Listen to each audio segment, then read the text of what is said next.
Զրուցում են քաղաքագետ Գագիկ Համբարյանի հետ։ Պարոն Համբարյան, այսօր առավոտից ԱԱԾ աշխատակիցները Գյումրու քաղաքապետարանի շենքում էին, բազմաթիվ ոստիկանական ուժեր էին Երևանից եկել Գյումրի քաղաքապետին տանելու, ձերբակալելու եւ ըստ էության արդեն քաղաքապետ Վարդան Ղուկասյանը գնաց ոստիկանների հետ։ Կխնդրեմ ձեր մեկնաբանությունը, ինչ կարող ենք կանխատեսել, ինչ իրադարձություններ կարող են հաջորդել այսօրվա տեղի ունեցածին։ Գիտեք խնդիրը որն է, Նիկոլ Անհովը չի թաքցնում, որ ինքը նախապատրաստում է համապետական ընտրությունների։ Ինքը նաև չի թաքցնում, որ ինքը արհամարած ունի բոլոր ընտրողների կարծիքը, որոնց հետ ինքը համաձայն չէ։ Տարական լկտիություն է սա, երբ որ ասենք քայլիստները փորձում են զորբայությամբ եւ իրենց տգիտությամբ չագեստավորաբացել, որ Գյումրու քաղաքապետը գյումրեցիների ընտրված քաղաքապետը չէ։ Ասենք ժողովրդավարական երկրներում ընտրվելու երկու ձևաչափ կա, երբ որ ընտրությունների արդյունքում համապատասխան տեխնազուն նկատում են քաղաքապետի կամ թիմ ընտրություններում համապատասխան տեխնազուն եւ իր քաղաքականությունը ստանում են 50% գումարած մեկ ձայն եւ միայն ձևավորում իշխանությունը, երկրորդ պարագայում այն է, որ ոչ ոք չի ստանում 50% գումարած մեկ ձայն եւ համապատասխան քաղաքական մոտիվացիա ունեցող քաղաքական ուժեր, այսինքն դիմբաբիրները այս պարագայում միավորվում են եւ ընտրում են քաղաքապետի։ Նիկոլը ահավոր ծանր է տարել իր պարտությունը երկրորդ անգամ արդեն իր իշխանության գալուց հետո Գյումրիում եւ ամեն ձևաչափ օգտագործում է սեփական զորբայությունը եւ լկտիությունը ապացուցելու համար եւ գյումրեցիներին ցույց տալու համար, որ ինքը արհամարած ունի գյումրեցիների ընտրությունը։ Տարական մաթեմատիկական հաշվարկ 37%, այսպես ասեմ, որը հավաքել էր ԿՊ-ն վերջին թիմ ընտրությունների ժամանակ, փոքր է 63-ից։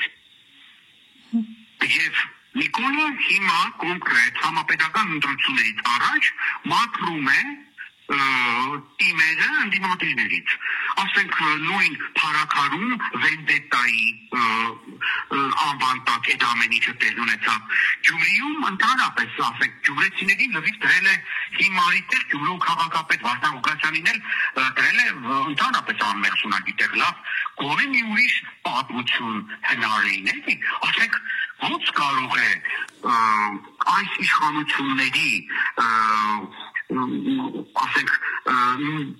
միկրոսկոպի տակ գտնվող մարդը զբաղվել կոռուպցիայով էլի։ Ես ուզում եմ դա հասկանամ էլի, ես ուզում եմ հասկանամ, ասենք ես ուրեմն դասախոս եմ, ես ընդդիմադիր եմ, ես շատ լավ գիտեմ, չէ՞ իշխանությունները ինչերի են ընդունակ, ես ինչ քայլեր կարող եմ ձեռնարկել իմ դեմ։ Ասենք ես պետք է ամեն ինչ ավելի լավ անեմ, քան անում եմ։ Չնայած ես միշտ եմ դա արել, հաստատա չէ, բայց ասենք Գյումրու քաղաքապետը ուրեմն այնքան անմեղսունակ էր, որ ասենք գիտենալով, որ ինքը այս իշխանությունների անմիջական վերահսկողության տակ է եւ նրա ասենք զանգերը, հեռախոսակապերը, նրա ելքը, մուտքը, քայլերը ամբողջը ԱԱԾ-ի կողմից վերահսկվում են, ինքը ասենք իր ենթականերով պետք է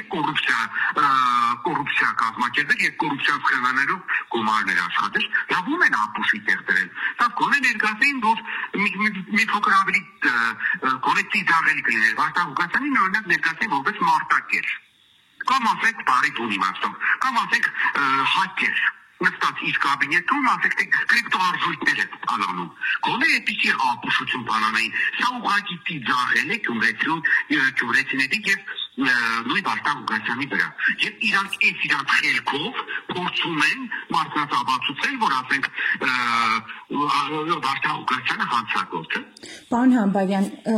կարող ենք արդեն պետք է ենթադրել եւ պատրաստ լինենք այսպես իշխանության կողմից ավելի հուժկու գործողությունների։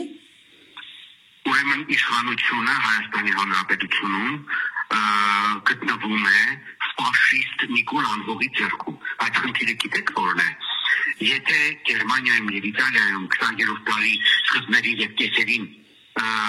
իշխող ֆաշիստները ծառայում էին իրենց պետական երկրները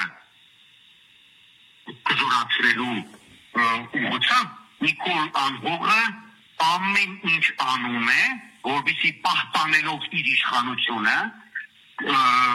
խուսափի այն պատասխանատվությունից, որը ինքը ուրեմն ունի հայ ժողովրդի առաջ բազմաթիվ հանցագործությունների համար եւ գործում է որպես հանցագործ։ Չկա զոհ, չկա հանցագործ։ Ինքը առաջնորդում է կամ ես կլինեմ Հայաստանի վարչապետ, կամ Հայաստանը պետք է չլինի, վերջ։ Եվ ամբողջ իր քայլերը պետք է մենք տեսենք հետ այս տեսանկյունից, հետ այս պրիզմայի ներքո։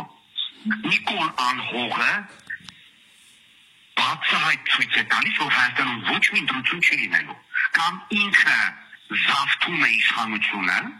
կամ որևէ ընտրություն չկա, իսկ ինքը շատ լավ գիտի, որ ինքը ձայն չունի։ Լավագույն դեպքում վերջին թիմ ընտրությունները ցույց տվեցին Գյումրիում եւ Թարակարում, որ ինքը 30+ է։ Եվ հիմա այս տերորով, այս մենթապետություն ձևավորելով եւ այս մենթերին օգտագործելով ժողովրդի դեմ, ինքը փորձում է պահել իր իշխանությունը։ Այնպես որ դուք ամեն ինչ սպասեք, ամեն ինչ, Նիկոլ Անհողից սպասեք ամեն ինչ։ Դուք դրանց դրա գործողությունների հոգեբանական գործոններ կտեք։ Մարդը, որը ստորացվում է դսում, Ալիևի ձակ, նրա վրա ծիծաղում են, ուրեմն Բելարուսի նախագահան, Ղազախստան, Կырգызստան, կներեք, Տաջիկստանի նախագահան, թե Թուրքիայի եւ ԱՄՆ նախագահների մասին էլ չասեմ, թե ինչ ձև է ծաղրում, ինքը այդ ամբողջ մաղձը կուտակումների մեջ չկարողանալով արձագանքել նրանց, եւ գալիս է ինքնահաստատում է հայերի վրա, հայ ժողովրդի վրա։